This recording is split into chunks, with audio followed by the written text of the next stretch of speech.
Lab technician बनने के बाद आपकी सैलरी 15,000 होगी या 30,000 प्लस। और क्या सिर्फ डीएमएलटी करने से 50,000 की जॉब मिल सकती है? आज पूरी सैलरी रियलिटी समझिए, लेकिन सबसे पहले कंफ्यूजन क्लियर करते हैं। सीएमएलटी, डीएमएलटी और बीएमएलटी एक ही चीज है या नहीं? सीएमएलटी एक सर्टिफिकेशन लेवल कोर्स है, डीएमएलटी डिप्लोमा है, जबकि BMLT MLT bachelor level qualification है। लेकिन इनकी ड्यूरेशन और एलिजिबिलिटी इंस्टीट्यूट और स्टेट के अनुसार अलग अलग हो सकती है। और सबसे इंपॉर्टेंट बात, सिर्फ कोर्स का नाम सैलरी तय नहीं करता।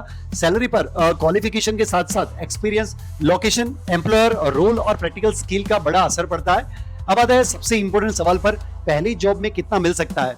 प्राइवेट डायग्नोस्टिक्स लैब में फ्रेशर सैलरी अक्सर लोअर रेंज में होती है। करंट जॉब लिस्टिंग में ₹15,000 से 18,000 मंथ जैसी ओपनिंग भी दिख रही है, जबकि कुछ प्राइवेट लेबोरेटरी पोजीशंस में 15,000 से 40,000 पर मंथ तक एडवर्टाइज कर रही है। और इंस्टीट्यूशन और गवर्नमेंट लिंक्ड अपॉर्चुनिटीज में इससे अलग पे हो सकता है। उदाहरण के लिए 2026 की ACTREC वैकेंसीज में एलिजिबल लैब टेक्नीशियन कैंडिडेट के लिए 26,210 से 32,000 पर मंथ सैलरी दी गई थी। इसलिए मैं आपको एक बात साफ कर देता हूँ, 80,000 की सैलरी को फ्रेशर्स की गारंटीड सैलरी समझना बिल्कुल गलत है।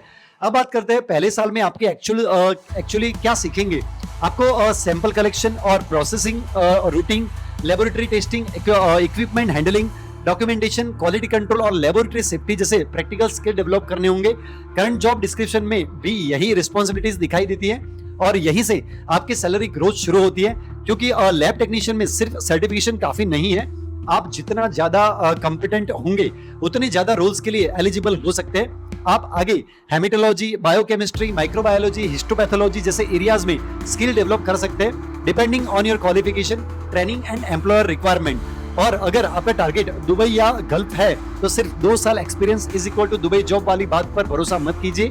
दुबई में हेल्थ केयर प्रोफेशनल्स के लिए DHA रजिस्ट्रेशन एलिजिबिलिटी प्रोसेस होता है, जिसमें क्वालिफिकेशन और एक्सपीरियंस की वेरिफिकेशन तथा एप्लीकेबल असेसमेंट रिक्वायरमेंट शामिल हो सकती है। तो फाइनल फॉर्मूला याद रखें, qualification plus practical skill plus experience plus right employer is equal to better career growth. तो अगर आप CMLT, DMLT या BMLT कर रहे हैं तो सिर्फ अपना कोर्स नाम कमेंट में लिख दीजिए, CMLT, DMLT या BMLT। मैं आपके लिए एक पूरा डिटेल आर्टिकल शेयर करूंगा जिसमें इन तीनों कोर्सेज के eligibility, duration, career scope, job opportunity, salary reality, आगे की ग्रोथ और आपके लिए कौन सा ऑप्शन बेहतर हो सकता है, सब कुछ आसान भाषा में समझाया गया है। और अगर आपके किसी दोस्त को लैब टेक्नीशियन करियर में जाना है तो ये रील उसे जरूर शेयर कीजिए। सही इन्फॉर्मेशन उसके करियर का एक गलत डिसीजन बचा लेगा। ऐसे ही प्रैक्टिकल और fact based biology career guidance के लिए गुजरात बायोलॉजी नीट प्लस को अभी फॉलो कर लीजिए। जय हिंद, जय विज्ञान। Thank you so much.